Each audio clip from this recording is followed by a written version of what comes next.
దేశంలో వారి పత్రికలు కూడా మరి భారత్ ఏదైతే ఆర్మీ 9 ఉగ్రమూకల శిబిరాలను టార్గెట్ చేసి కేవలం శిబిరాలను మాత్రమే ధ్వంసం చేస్తే వారి పౌరుల మీద దాడి చేసినట్టుగా వారు ఫీల్ అవుతూ ఉన్నారు. సో దాన్ని ఎలా అర్థం చేసుకోవాలి? ప్రపంచ దేశాలు ఈ యొక్క పరిణామాలను ఎలా చూస్తాయి సార్? ఖచ్చితంగా sir. Operation Sindoor original document government of India document నేను చదివాను. అందులో 3 పాయింట్స్ ఉన్నాయి. ఒకటి ఏంటంటే accuracy. So government of India చేసినటువంటి ఇవేవైతే అటాక్స్ ఉన్నాయో అక్యురేట్గా టెర్రరిస్ట్ స్థావరాల మీదనే టార్గెట్ చేశారు. సో అక్యురసీకి ఇంపార్టెన్స్ ఇచ్చారు.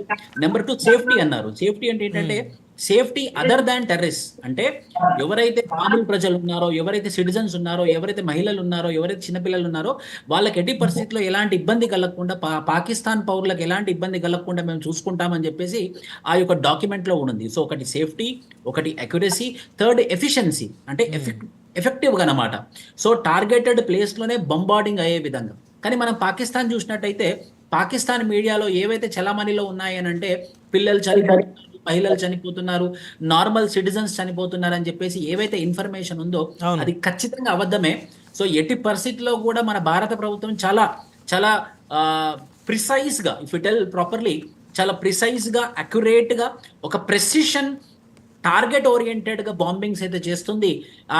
వీళ్ళు ఏం చేస్తున్నారంటే ఇంటర్నేషనల్ నుండి ఎలాగైనా సరే ఈ భారత ప్రభుత్వం మీద ఒక ఒత్తిడికి లోన్ చేసి భారత ప్రభుత్వాన్ని వెనకంజకు జరగాలని చూస్తుంది. కానీ అది కాని పని. ఎందుకంటే మనం యునైటెడ్ స్టేట్స్ ఆఫ్ అమెరికా తీసుకున్నా కూడా డొనాల్డ్ ట్రంప్ మనకు సపోర్ట్ సిస్టమ్గా ఉన్నాడు.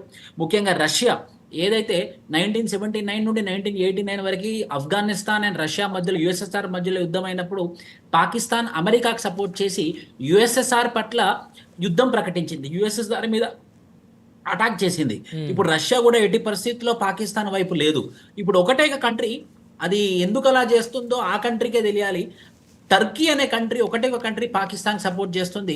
బహుశా ఇస్లామిస్ట్ కంట్రీ అనుకుంటుంది. కానీ మొన్నటికి మొన్న మనం అక్కడ ఏదైతే ఎర్త్క్వేక్ వచ్చి మొత్తం చెల్లా చెదురైనటువంటి టర్కీ కంట్రీకి proper support, essential commodities, groceries ఇవన్నీ మనం సపోర్ట్ చేశాము.